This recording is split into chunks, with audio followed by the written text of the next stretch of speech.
Bilang panapos na aktibidad sa pagtatapos ng taong 2025, matagumpay na naisagawa ang Smart and Safe Communities Forum ng SMNI Foundation sa Lapu-Lapu City, Cebu.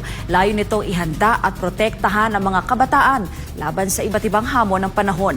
Ang detalye ng balita mula kay Aileen Navarro.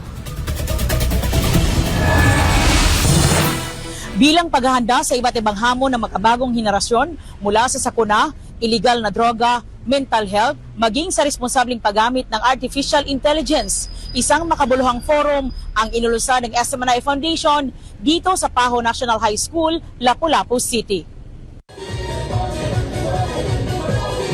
Mahigit 300 senior high school students ng Paho National High School ang nakiisa at naging benepisyaryo ng Smart and Safe Communities Empowering Lives Through Awareness, Preparedness and Innovation Forum.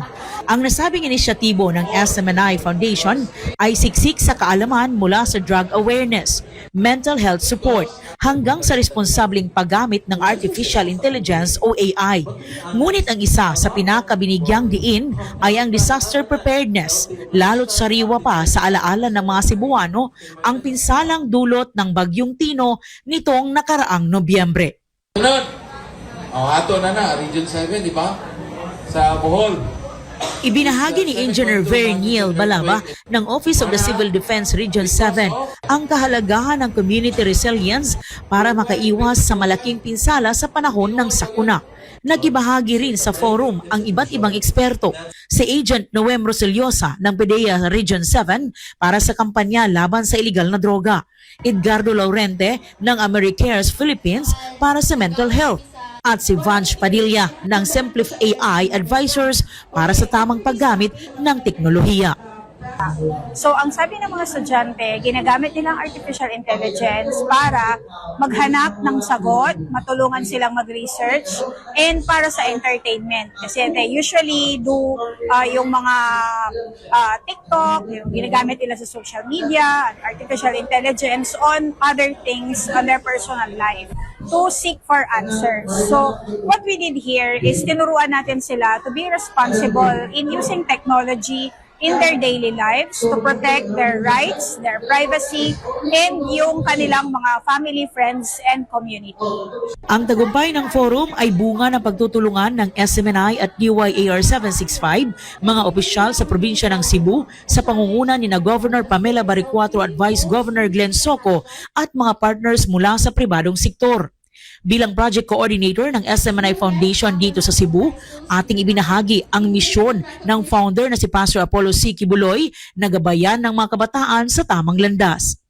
Bilang tugon sa panawagan ngayon na tulungan ng ating mga kabataan na mabigyan ng awareness o maimulat sila sa tamang landas, ang SMNI Foundation ay nandito ngayon sa Paho National High School upang hubugin sila at ihanda sa panahon ng sakuna. Nandito ang Office of Civil Defense at nandito rin ang PDEA Region 7.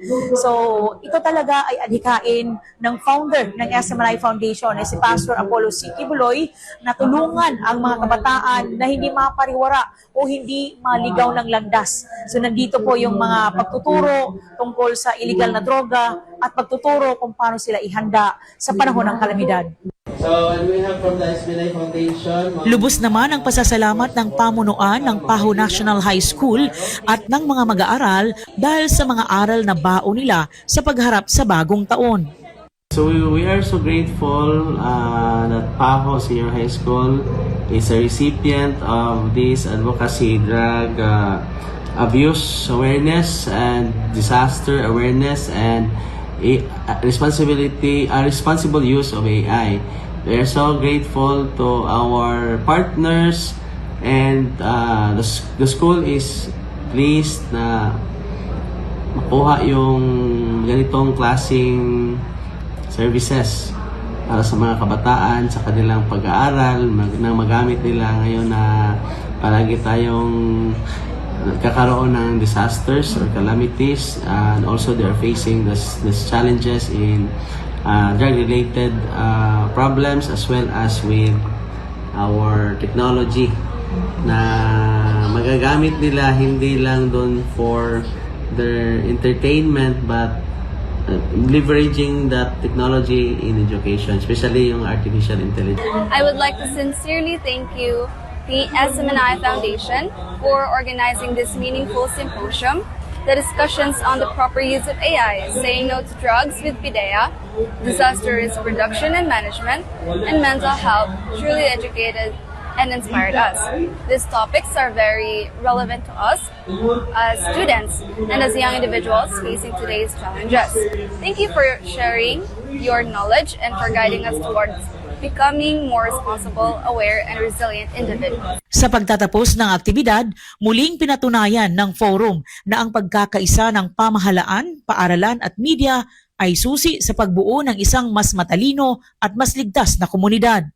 Yes ma'am, malaking tulong nun na naging partner ni PDEA sa programa ng SMNI kasi maipaabot namin yung advocacy, no? Advocacy against illegal drugs.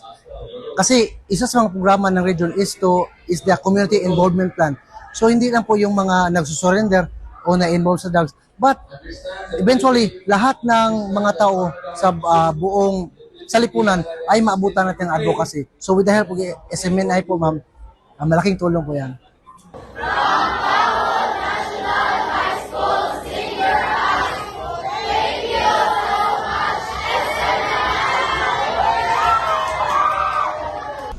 Sa layuning mas hubugin ang mas handa, mas may kamalayan at mas responsableng kabataan, patuloy na isinusulong ng SMNI Foundation ang pagbibigay, kaalaman at proteksyon para sa susunod na henerasyon. Mula dito sa Paho National High School, Lapu-Lapu City, para sa Diyos at sa Pilipinas nating mahal, Aileen Navarro, SMNI News.